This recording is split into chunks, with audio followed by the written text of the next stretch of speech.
খুব এক্সাইটিং একটা ম্যাচ হবে। ভারতের মাটিতে ভারতকে হোয়াইট ওয়াশ করে ইতিহাস গড়ব।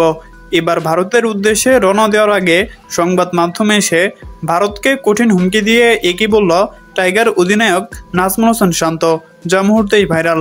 দর্শক, 2 ম্যাচের টেস্ট এবং 3 ম্যাচের টি-20 সিরিজ খেলতে আজ রবিবার দুপুরে ভারতের উদ্দেশ্যে রওনা দিয়েছে বাংলাদেশ দল। আর ভারত সিরিজের আগে পাকিস্তানের ঘরের মাটিতে পাকিস্তানকে 2-0 ব্যবধানে হোয়াইট ওয়াশ করে ঐতিহাসিক টেস্ট সিরিজ জয়ের পর বর্তমানে ফুরফুরে মেজাজে রয়েছে টাইগাররা। আর তাই তো ভারত সিরিজের আগে আত্মবিশ্বাসী বাংলাদেশ দল।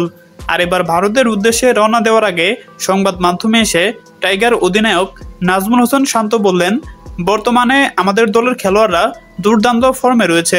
ব্যাটার কিংবা বোলাররা তাদের সর্বোচ্চটা দিয়ে চেষ্টা করবে।